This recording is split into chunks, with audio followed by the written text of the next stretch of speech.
안녕하세요. 아포입니다. 지난 시간에 제가 서울시 지금 대략적인 흐름, 준공 연차별로 아파트 특성마다 지금 어떠한 흐름을 갖다가 이어가고 있는지 그 부분을 갖다가 바로 지난 시간에서 제가 설명을 드렸었는데요.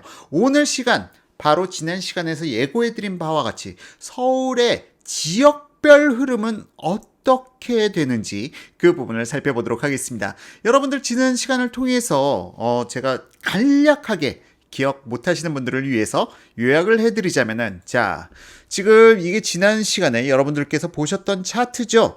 야, 진짜 거래량, 이 막대 그래프를 갖다 보게 되면은 이 코로나 사태 장난이 아니었다. 어마무시했다. 거래량이 서울에서, 그 넓은 서울에서 단 1000건도 발생되지 않는 기간들이 나타났다.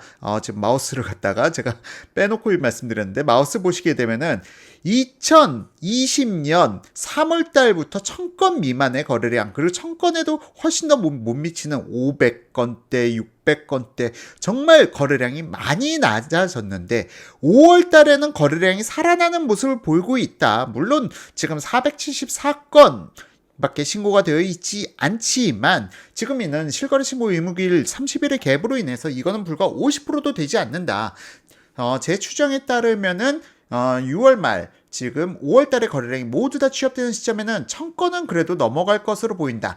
자, 이 부분, 거래량이 너무나도 위축되었다라는 부분 여러분들께 설명드렸었고요. 그리고 더불어서 이 거래량이 이렇게까지 폭감하게 되면은 사실상 거래가는 폭락이 되어야 되는 게 맞다. 상당히 많은 거래가가, 상당히 많은 단지에서 거래가가 떨어져야 하는데 오히려 평균 거래가는 전년 말 대비해서 거의 보합 내지 상승을 갖다 보여주는 곳들이 더 많았다. 자, 그러므로 인해서 거래량이 회복되는 시점이 오게 되면은 이 거래가가 어떻게 될 것인가? 라는 부분에 대해서 여러분들이 한번 추론해 보시라고 말씀을 드렸었고요. 자, 그리고 더불어서 지금 5월 달에 급매물들이 좀 많이 소진되었다라는 신문기사를 갖다 말씀드리면서 지금 실질적으로 1970년대 준공된 아파트와 1980년대 준공된 아파트들, 그러니까 투자자들이 많이 개입된 상품에서는 가격대가 많이 하락되었다. 이 부분이 6월 1일 기점으로 해서 기산되는 종부세와 재산세에 대해서 이 부분을 갖다 회피하려는 사람들이 좀 저가에 내놓은 급매물들이 소진되면서 나타난 현상이다 라는 부분까지 설명을 드렸습니다. 더불어서 팁 하나 드렸었죠? 4월달, 5월달 이 시점에는 이러한 물량, 그러니까 종부세라든지 재산세를 회피해서 나오는 급매물들이 나올 수 있으니 이 시기에 투자자들이 많이 들어간 상품대를 갖다 노리시면은 상당히 경제적으로 현명한 선택을 하실 수 있을 거라는 이야기까지 드렸었죠. 그러면서 제가 이 이후에 서울의 각 지역별 흐름은 어떻게 또 다르게 나는지 이 부분을 갖다 오늘 방송에서 설명드린다고 말씀드렸는데요. 자, 이 부분 오늘 본격적으로 한번 살펴보도록 하겠습니다.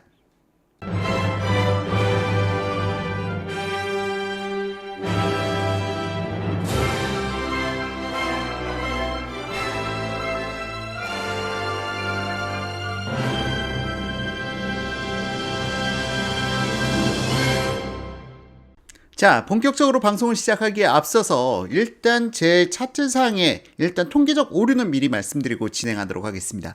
5월 달에 지금 현재 평균 거래가는 아직 전부 다 취합된 것이 아닙니다. 더욱이 저 같은 경우는 지금 평균을 갖다가 각 지역별로, 면적대별로, 그러니까 동별로, 그리고 면적대별로 7개의 면적대로 나누어서 각각의 평균을 나누어서 다시 평균을 갖다가 취합하는 방식을 사용하고 있는데요.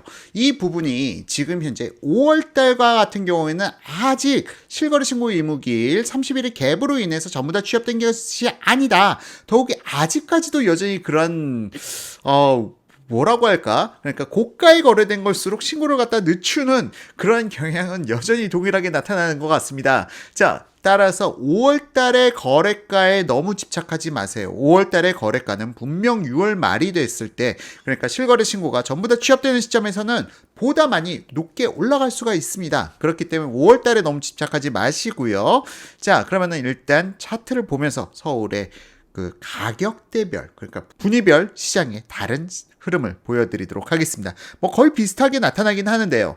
자, 일단 보시게 되면은 지금 서울의 분위별 아파트 평균 거래가 플로어입니다. 제 방송을 갖다가 지속적으로 봐오신 분들은 이해가 쉬우신데 어려우신 분들을 위해서 말씀드리자면 지금 1분위, 2분위 그러니까 밑에 범례를 갖다 보시게 되면은 1분위, 2분위, 3분위, 4분위로 나눠놨는데요. 1분위라는 거는 서울에서 가장 비싼 고가주택이 몰려있는 구, 그리고 2분위 두 번째, 3분위 세 번째, 그리고 4분위 네 번째라고 보시면 됩니다. 각 구별로 나눠서 이렇게 여러분들께서 비교해 보실 수 있도록 나눠놨고요. 보다 디테일한 내용은 뒤로 가면 갈수록 보실 수가 있습니다. 자, 일단 1분위 서울에서 가장 비싼 4개 구, 강남, 서초, 송파, 용산 이들 4개 지역의 평균 아파트 거래가는 2016년 4월까지만 해도 8억 6,400에 불과했는데 이것이 전년 말 그러니까 2019년 12월 달에 평균 거래가가 14억 1천만 원까지 올라갔습니다. 14억 1천만 원까지 올라갔다가 코로나 사태가 발생되고 나서 쭉 하향 곡선을 겪고 있는데요. 자, 어쨌든 지금 1분위 시장 항상 출렁폭이 1, 2, 3, 4분위 중에서 가장 높게 나타납니다.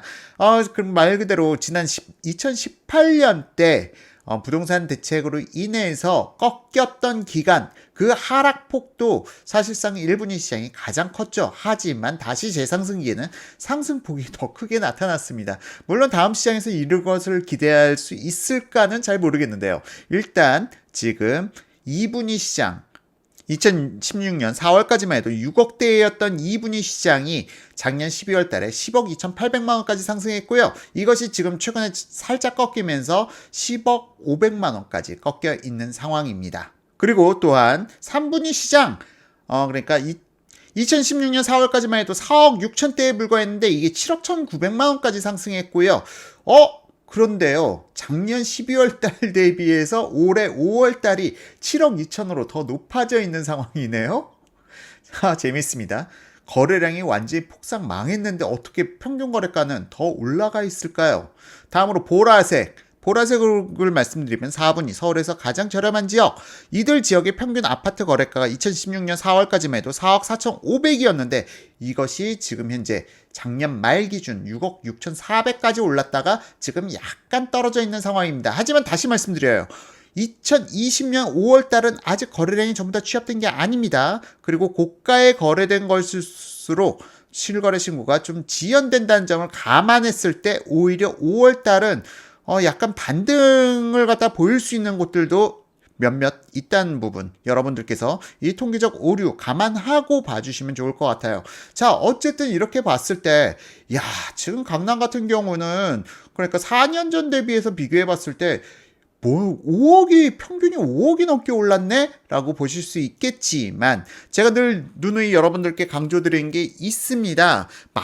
그러니까 금액이 많이 올랐다고 해서 그게 다 내 돈이냐? 그게 아니라는 거죠. 각종 세금이라든가 취득세, 그리고 양도세, 거기다 부동산 중개 수수료, 이러한 부분, 거기다가 또 임차인, 임대수수료까지 다 감안하게 되면은 사실상 많이 오른 게 그게 다 내 수익이 아니다라는 건 여러분들께서 더 잘 아실 거고요. 그래서 제가 무리해서 빚져서 강남 들어가지 말라라고 여러분들께 누누이 강조하는 겁니다. 부동산은 균형을 맞춰간다. 자, 그러면은 이 부분을 갖다가 2016년 4월을 갖다가 100이라는 기점으로 해서 얼마나 상승했는지 몇 배가 상승했는지 이걸 갖다가 제가 차트화 시켜보면서 여러분들께 더 설득력 있게 말씀드릴게요. 자, 이게 지금 제가 2016년 4월을 갖다 2016년 3월을 100으로 놨네요. 2016년 3월 대비해서 상승률을 갖다 여러분들께 보여드린 겁니다. 놀랍게도 1분위 시장, 그러니까 파란색이 1분위였죠. 1분위 서초, 강남, 송파, 용산 이들 지역이 가장 높게 상승한 게 아니었다. 물론 기저효과란 건 있을 수 있지만 그런 부분 디테일한 부분 생략하고요. 지금 현재 2019년 12월 말 기준으로 보거나 아니면은 지금 현재 2020년 5월 기준으로 보거나 가장 높게 상승한 것은 오히려 1분위 시장이 아니라 2분위 시장이었다. 자, 2분위 시장 어디였는지 궁금하신 분들을 위해서 2분위 시장은 강동, 동작, 영등포, 양천, 마포, 종로, 중구, 성동, 광진구 이들 지역의 상승률이 사실상 강남보다 더 높았다라는 걸 갖다가 이 표는 보여주고 있습니다. 지금 이 기준으로 봤을 때 여러분들께서 무리해서 무조건 강남을 가야 한다라기보다는 오히려 대출을 덜 받고 여러분들이 살기 좋은 동네를 선택하시는 게 오히려 수익률 면에서는 우수하다라는 반증을 갖다가 보여주고 있죠. 자, 어쨌든 이 표를 봤을 때 여러분들 생각 어떠십니까? 아, 그래도 역시나 지금 3분이라든지 4분위 시장은 상승률이 훨씬 더 덜하다라고 말씀하시는 분들이 계시는데요. 이 부분은 사실상 세금을 갖다가 함께 고려하셔야 돼요. 여러분들이 납부하셔야 되는 세금, 종부세라든지 재산세라든지 이런 부분까지 전부 다 감안하시고 거기다 부동산 수수료, 나중에 팔 때 양도세 이런 부분까지 감안하신다면요. 결코 3, 4분위 시장이 가성비가 떨어진다라고 볼 수는 없는 겁니다. 저는 지금 실수요자 위주로 지금 설명을 드리고 있고요. 전 항상 제 방송은 투자자들보다는 실수요자에게 더 유익한 정보를 제공해 드려왔다는 점 거듭 말씀드립니다. 자, 어쨌든 지금 서울 분위별 아파트 평균 거래가 플로를 봤더니 지금 1분위 시장은 5월달 기준으로 해서 1.59배, 그러니까 2016년 3월 대비해서 1.59배가 상승했고 2분위 시장은 1.63배, 그리고 3분위 시장 1.55배, 4분위 시장 1.47배로 나타나고 있습니다.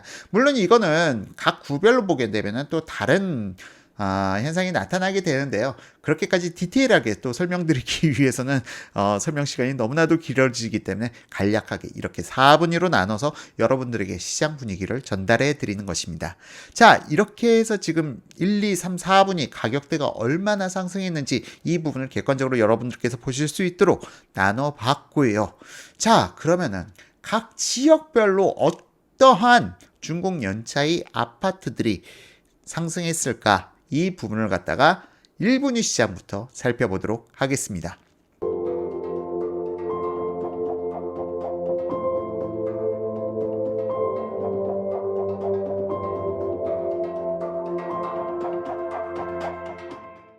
자, 지금 이제 먼저 1분위 시장을 먼저 살펴볼 건데요. 1분위 시장, 서울에서 가장 각광받는, 제가 1분위 시장을 표명하는 거 아닙니다. 저도 1분위 시장 살고 싶어요. 서울에서 가장 각광받는 지역, 바로 강남, 서초, 송파, 용산, 이들 지역에 지금 평균, 그러니까 준공 연차별 평균 아파트 거래가를 갖다가 저와 함께 살펴보실 건데요.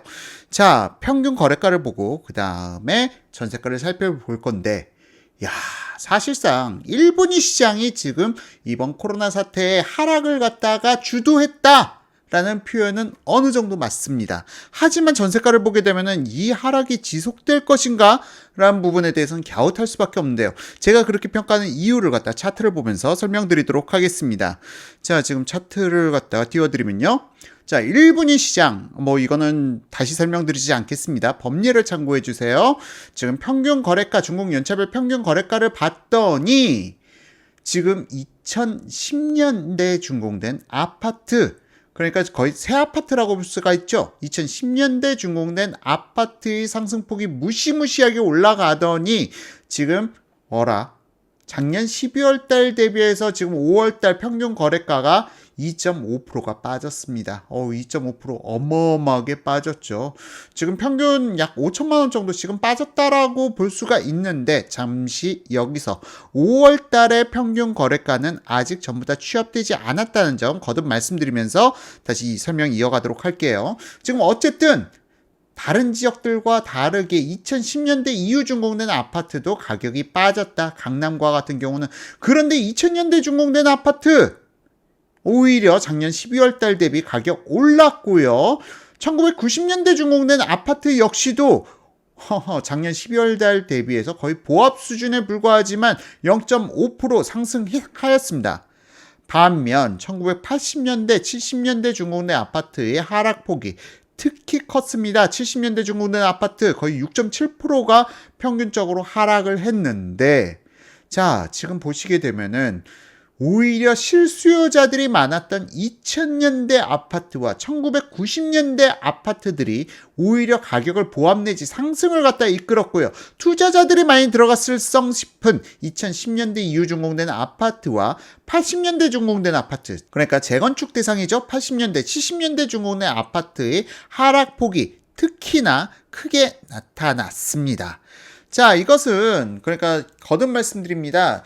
6월달 재산세, 종부세 기산일을 갖다 피해서 나는 종부세, 재산세 한 해치 더 내느니 차라리 저가에 팔겠어라고 판단한 아파트 보유자들이 지금 저가의 매물을 갖다가 쏟아내면서 나타난 현상이라고 볼 수가 있습니다. 거기에 엎친 데 덮친 격 코로나까지 가세했으니 매도를 해야 되는데 안 팔려. 그럼 어떻게 해야 됩니까? 그렇죠. 가격을 낮추는 수밖에 없는 겁니다. 자, 그렇기 때문에 코로나 사태가 지금 가장 가슴 아프게 느껴지실 분들은 1980년대 그리고 70년대 중후반의 아파트들을 갖다 보유하다가 매도 결정하신 분들이 좀 이번 코로나 사태에 대해서 특히나 경제적 타격을 크게 입으신 것으로 보입니다. 자, 어쨌든 이때 매수하신 분들은 경축드립니다. 아주 저가에 거의 제가 생각하기로는 앞으로 이 가격대에 다시 한번 매수할 타이밍은 오지 않을 것이다 라고 저는 생각을 하는데요. 어차피 이거는 제 개인적인 생각이고요. 자, 그러면 전세가를 한번 살펴볼까요? 전세가는 매매가는 이렇게 떨어졌는데 전세가는 어떠한 상황을 보여주고 있는지, 자, 전세가를 갖다가 살펴보시게 되면은 웬걸 사실상 전세가 상승은 강남이 주도한 게 아닐까 싶을 정도로 상당히 전세가가 많이 상승했습니다. 지금 상승폭이 지금 계속 이어져 가고 있는데요. 사실 제가 말씀드려요. 5월 달은 사실상 전세가가 기준을 보더라도 이렇게 높아지는 타이밍은 아닌데도 불구하고 5월 달 전세가 많이 상승하고 있고요.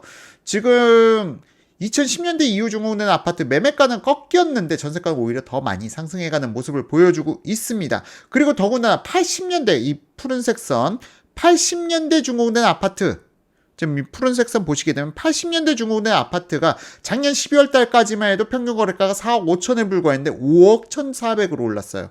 상당히 높게 상승했죠. 자, 지금 현재 파란색 선 1970년대 중후의 아파트 전세가 4억 3천, 작년 12월 말 기준으로 4억 3천이 아니네요. 4억 300만 원. 4억 300만 원이었던 게 4억 5,600까지 상승했어요. 자, 지금 상황이 전세가가 강남 지역은 급등하는 모습을 갖다 보여주고 있다.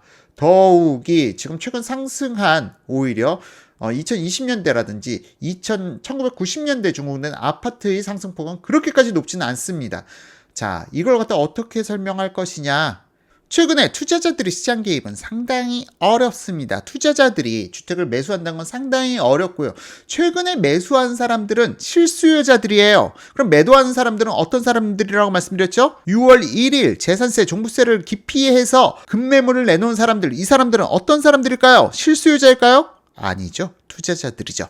자, 투자자들은 매도를 했어요. 그런데 실수요자들은 매수를 했어. 그러면 어떤 현상이 나타나죠? 그렇죠. 바로 임대차 가능 매물은 줄어든다는 걸 의미하죠. 임대차 가능 매물이 줄어들고 오히려 실수요자로 채워지면 어떤 현상이 나타나죠? 당연하죠. 임대차 수요는 한정돼 있다는 가정하에 임대차 매물이 줄어들다 보니까 당연스럽게 전세가는 상승할 수밖에 없는 그러한 과정을 갖다가 거치게 되는 상황 속에서 이러한 공식은 거의 대부분의 지역에서 통용된다라고 보시면 돼요. 자, 어쨌든 투자자들은 빠지고 실수요자가 개입하다 보니까 오히려 임대차 매물은 줄어들면서 나타나는 현상이라고 여러분들께서 해석하시면 편합니다. 자, 그런데 지금 전세가가 이렇게 지금 1970년대, 80년대, 그리고 2010년대 새 아파트들까지도 전세가가 이렇게 상승해 가는데 앞으로 매매가 폭락할 수가 있을까요? 자, 그러니까 이런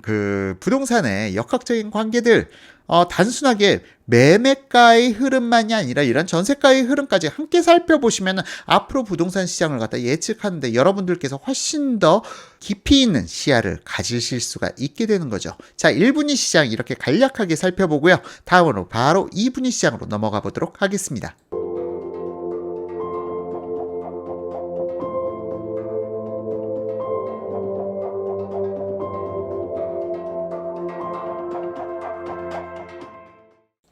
자, 여러분들께서 지금 보시고 있는 시장은 바로 2분위 시장, 서울의 강동구, 동작구, 영등포구, 양천구, 마포구, 종로구, 중구, 성동, 광진구까지 지금 해당 시장을 갖다가 보고 계십니다. 자, 그런데 2분위 시장은 독특한 게 있습니다. 1970년대 준공된 아파트, 지금 이 파란색 선 1970년대 중후군의 아파트 하시면 떠오르는 곳 여의도에 이러한 아파트들이 많다. 여의도에 1970년대 중후군의 아파트들이 많다. 그리고 푸른색 선으로 정정할게요. 이 푸른색 선 1980년대 중후군의 아파트 어디냐? 목동에 이러한 아파트들이 많다. 양천구의 목동 그리고 영등포구의 여의도동 이들이 지금 7, 80년대 중후된 아파트들의 비중이 상당히 높다라고 보시면 돼요. 근데 이들 상품이 어떤 상품이죠? 그렇죠. 투자자들이 많이 개입된 상품. 그러다 보니까 역시나 이번 코로나 사태 그리고 종부세, 재산세를 피하려는 급매물들이 와장창 나오면서 여의도 많이 빠진 모양입니다. 1970년대 중후군의 아파트들이 평균 거래가가 8%까지 하락했고요. 그리고 푸른색 3.5% 정도 하락했지만 실수요자가 버텨주는 아파트들은 거의 보합 내지 약상승을 갖다가 보여주고 있습니다. 이분위 시장 역시요. 이분위 시장 역시도 지금 실수요자 위주의 아파트들은 보합 내지 상승을 보였다. 자, 그런데 이들 시장에서 주목할 만한 점 바로 전세가죠. 이렇게까지 하락했는데 자, 지금 시점에서는 제가 거듭 말씀드려요. 매수자들이 투자자들이 개입하기 상당히 어려운 장세다. 실수요자들이 대체되고 있다. 그럼 전세가는 어떻게 되느냐? 앞서 사례와 비슷합니다. 1분위 시장과 2분위 시장 다 동일하게 나타나죠. 전세가는 오히려 이들 시장이 상승을 갖다 주도하는 것으로 보입니다. 자, 1980년대 중후된 아파트 하락폭 상당했는데 작년 12월 말 기준으로 해서 3억 9천의 전세가 체결되던 것이 3억 9천 맞죠? 3억 9천 6백의 전세가 체결되던 것이 4억 3천만 원이 상승했습니다. 불과 몇 개월 사이에. 지금도 상승 추세가 꺾이지를 않고 있죠. 이들 배경에는 제가 목동이 있다고 말씀드렸어요. 양천구. 그리고 그 다음에 70년대 중후된 아파트. 진짜 70년대 중후된 아파트 전세가 저렴할 수밖에 없는데 이들 지역조차도 작년 12월 달 대비해선 전세가가 상승했다. 그리고 붉은색 2010년대 이후 중후된 아파트는 독특하게 전세가가 약간 하향 안정되는 모습을 보이고 있지만 그리고 2000년대 중후된 아파트들도 약간 하향 안정되는 듯 보이지만 지금 연두색 1990년대 중후된 아파트는 또 전세가를 상승하는 모습을 보이네요. 자, 이런 면에서 봤을 때 지금 투자자들이 빠져나가고 실수요자로 대처되는 지역들은 전세가가 보다 상승을 높게 하는 모습을 여러분들께서 확인해 보실 수가 있었습니다. 자, 다음으로 3분위 시장 넘어가도록 할게요.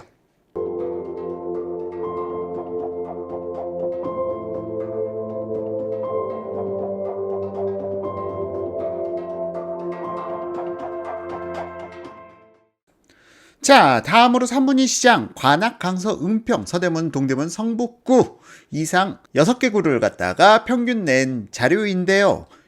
살펴봤더니 3분위 시장 앞서 표에서 보시면은 앞서 제가 방송 초기에 보여드렸던 차트 다시 한번 보여드릴게요. 3분위 시장은 평균 거래가가 오히려 작년 12월 달보다 100만 원 정도 상승했어요. 자, 유일한 지역입니다. 그런데 아파트 단지별로 봤더니 3분위 시장 지금 2010년대 이후 중후된 아파트도 상승했고 2000년대 이후 중후된 아파트도 상승했고 1990년대 이후 중후된 아파트도 상승했습니다. 다만 1980년대 그리고 70년대 중후된 아파트가 약 하락했네요. 자, 지금 1분위 시장과 2분위 시장은 80년대 그리고 70년대 중후된 아파트의 하락폭이 컸지만 왜 그럴까요? 투자자 비율이 높으니까. 그런데 이들 지역에서는 투자자 비율이 그렇게까지 상대적으로 높지는 않다 보니까 하락폭이 상대적으로 적었고요. 오히려 실수요자들이 받쳐주는 곳은 아주 단단하게 버티고 있습니다. 자, 지금 2010년대, 2000년대, 1990년대 중후된 아파트 다 조금씩은 더 상승했다. 그리고 5월달 돼서 특히 좀 약간 꺾이는 거 아니냐 하고 차트 보실 수가 있는데요. 제가 누누이 말씀드려요. 5월달은 아직 다 취합 집계 완료된 게 아니기 때문에 취합이 완료되면은 더 올라갈 여지가 있다는 점 다시 한번 밝혀드리면서 지금 3분위 시장 거래량이 이렇게 떨어졌으면 사실은 좀 하락해 줘야 돼요. 하락해 줘야 되는데 오히려 가격대가 상승하고 있다. 이 말은 무엇이냐? 거래량이 정상으로 돌아올 때 어떤 모습을 시장이 그려나갈지 이 부분에 대해서는 제가 언급드리지 않겠습니다. 하도 아포유가 폭등한다 그랬더니 저보고 폭등론자라고 하는데 그런 이야기 듣기 싫어서요. 앞으로는 여러분들께서 판단하시기 바랍니다. 자, 그런데 거래량이 이렇게 낮아. 거래량이 너무 폭감했어. 지금 몇 건이야? 아니, 이들 6개 구에서 한 달 동안 거래된 게 146건밖에 안 돼. 많이 될 때는 3,000건이 되던 게 지금 100건대로 거래량이 줄었는데 그럼 가격이 좀 떨어져야지. 왜 안 떨어지냐고. 자, 어차피 이 이후에 거래량이 다시 한번 회복되는 시점에서 어떤 그림을 그려갈지 그런 부분은 여러분들의 상상에 맡기도록 하겠습니다. 자, 전세가 흐름은 어떠냐? 아니, 매매가가 별로 안 올랐으니 전세가도 그렇게까지 많이 오른 모습은 보이질 않습니다. 자, 이게 참 재밌어요. 전세가, 매매가가 그러니까 매매가가 많이 하락하지 않으면은 전세가 상승도 그렇게까지 높게 나타나지는 않는 것 같습니다. 다만 전년말 대비해서 지금 전세가는 다 어느 정도 상승해가는 모습은 보여주고 있죠. 자, 어느 정도 상승? 좀 하락하는 모습도 보여주고요. 계절적 지수가 있긴 있습니다. 그나마 좀 정상적이다라고 보여줄 수가 있는데 역시나 아니 70년대, 80년대 시장이 더 상승했어. 이건 부정할 수가 없죠. 하락한 지역은 전세가가 오히려 상승하고 상승한 아파트 단지들은 오히려 전세가가 하락하고 이거 어떻게 설명해야 돼? 자, 어쨌든 3분위 시장까지 살펴보셨고 다음 4분위 시장 살펴보도록 하겠습니다.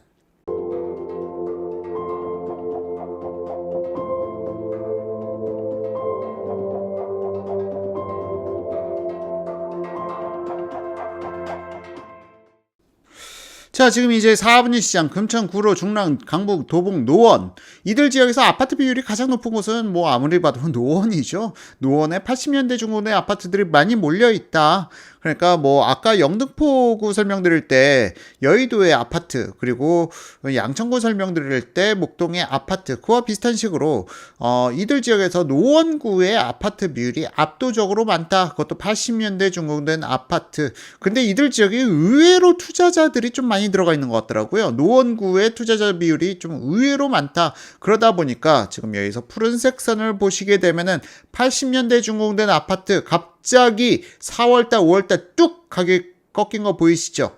이 매물이 뭐다? 그렇죠. 투자자들이 종부세 회피 매물들이 4월달, 5월달 집중 거래되었다. 마우스로 안 보여드렸네요. 자, 4월달, 5월달 이 푸른색 선 4월달, 5월달 거래량이 특히 투자자들이 세금 회피 목적 매물이 많았다라고 보시면 될 것 같아요. 그 외에 지금 붉은색 108% 그리고 90년대 중공내 아파트 101% 노란색 얘네들 2000년대 중공내 아파트들도 가격이 약간 떨어졌습니다. 2.1% 약간이라고 보기보다는 좀 글쎄요, 지금 아직 5월달께 전부 다 집계된 게 아니어서 이렇게 큰 폭으로 하락했을 것 같지는 않은데 일단 이 부분은 아직 지금 5월달 그러니까 4월달까지만 해도 상승하고 있었어요. 그러니까 작년 12월달에 노란색 2000년대 중고의 아파트 평균 거래가 6억 1,900만 원이었는데 4월달까지 6억 2,400까지 올라갔었습니다. 그러니까 더 상승했던 건데 5월달 갑자기 좀 푹 꺾였어요. 그 원인에 대해서는 아직 예단하기는 어렵고요. 6월 말 실거래 신고 의무기일 30일의 갭이 지나간 이후 시점에서 다시 한번 체크 점검해 보도록 하겠습니다. 약간 좀 이상해 가지고요. 그리고 1970년대 중고의 아파트들도 마찬가지입니다. 아직은 지금 실거래 신고가 아직 다 취합된 건 아니라는 점 감안하고 봐야 될 것 같습니다. 이 부분에 대해서는 제가 다음 달에 다시 한번 또 체크할 때 설명을 드려보도록 할게요. 전세가 흐름은 어떤지 한번 살펴보시죠. 전세가 흐름은 지금 보시는 바와 같이 약 보합 내지 상승의 곡선을 그려가고 있습니다. 특히 지금 재밌네요. 1980년대 중후의 아파트 하락폭이 있었지만 오히려 하락폭이 높은 곳은 전세가 상승률이 더 높다. 야, 이건 과학이네요. 이 정도면 과학이에요. 이건 통계가 아니라 증빙된 거라고 보셔도 됩니다. 최근에 매수자가 실수요자다. 그리고 투자자들이 빠져나간 급매물을 갖다가 실수요자들이 채워넣는 만큼 그만큼 전세 매물이 줄어들면서 전세가는 상승할 수밖에 없다. 당연한 과학적 논리다. 이 부분 말씀드리면서 지금 4분위 시장, 서울에서 1분위부터 해서 4분위 시장까지 전부 다 여러분들 함께 살펴보셨습니다.